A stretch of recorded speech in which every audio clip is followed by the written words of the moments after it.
పరిపూర్ణంగా న్యాయం జరిగి ఏదైతే బాధిత కుటుంబాలకి పరిపూర్ణమైన న్యాయం జరగాలి.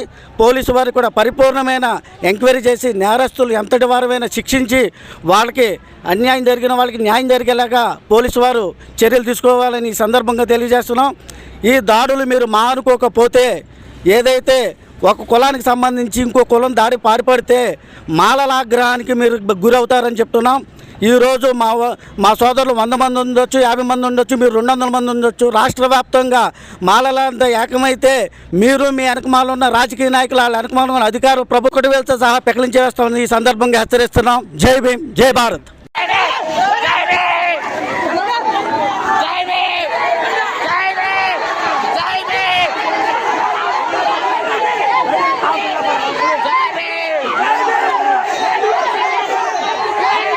పోలీసులు వాళ్ళ పక్కే ఉన్నారు, మొత్తం ప్రభుత్వం అంతా వాళ్ళ పక్కే ఉంది. ఇంకా మేము ఉండటానికా చచ్చిపోవడానిక కొన్ని కొట్టేసి మమ్మల్ని చంపేయాలనుకుంటే ఊళ్ళోకి వచ్చి కొట్టేయమనండి.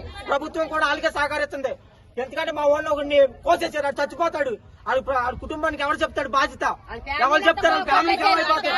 ప్రభుత్వం గొడవ 4 గంటలు అవుతుంది, ఒక్కరు రెస్పాండ్ అవ్వాలా. పోలీసుల వాళ్ళ పక్కే ఉంటున్నారు, మమ్మల్ని కొడుతున్నారు తిరిగి పోలీసులు అయినా వచ్చి. అంతేగాని మా పక్క వచ్చి ఎవరో మాకు సపోర్ట్ ఇవ్వట్లా. మేమంటే మేము తక్కువ చేస్తాడు, మేము లోకువా తక్కువ జాతి, మేము అనగారు పోవాలంటే చంపేయాలనుకో తొలి తక్కువ చంపేయండి. చేసేది ఏం లేదు. ఇంకా లోబడే బతుకు, నల్లగా బతుకు, అలాగే బతుకు.